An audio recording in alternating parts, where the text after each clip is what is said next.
Our top story tonight, abortions are now illegal in Tennessee as the trigger law has gone into effect. The law was passed back in 2019, but was brought to the forefront after the U.S. Supreme Court ruled on Roe v.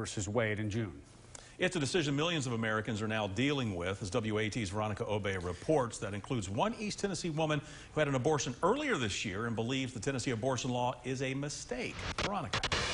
Yeah, Bo. Shelly has been open about her abortion across online platforms. She is already a mother of one, and as a physician herself, she says the decision to have an abortion was very difficult.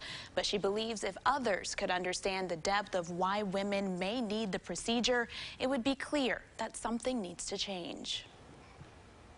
I think this law is going to greatly impact women and their ability to have life-saving health care. For mothers like Shelly, this Human Life Protection Act is one that she has a hard time accepting after her own personal experience earlier this year. Last winter, Shelly tried for a second pregnancy and was successful, but soon she received unfortunate news following genetic screenings that were done. My results came back positive, which this is a screening test, which means this is not diagnostic, and I more than anybody understand that. And so they came back for high risk for trisomy 18.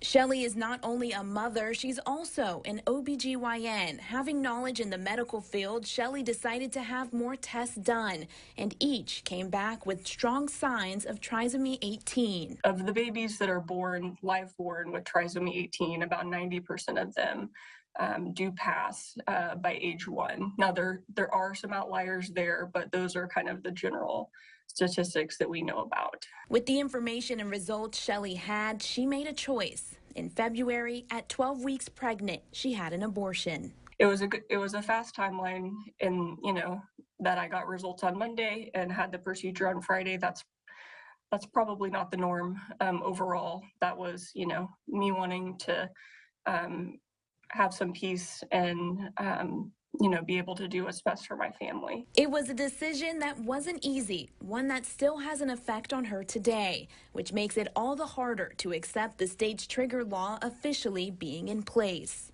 The irony of today is that my due date for that pregnancy was tomorrow, and it's heartbreaking that we feel like this is what our state stands for, and that this is how we are treating women first and foremost, and physicians that are taking care of women. Now she fears for other women and says if this law was in effect during her pregnancy, everything would have been much more difficult. I do have respect that everyone has their own personal views on what they would do in this situation.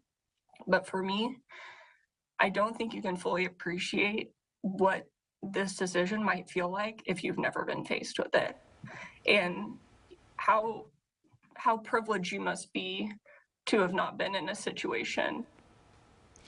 Now, Shelly also shared that she is trying for a third pregnancy and has been faced with a lot of anxiety, knowing that the trigger law is in effect. Don.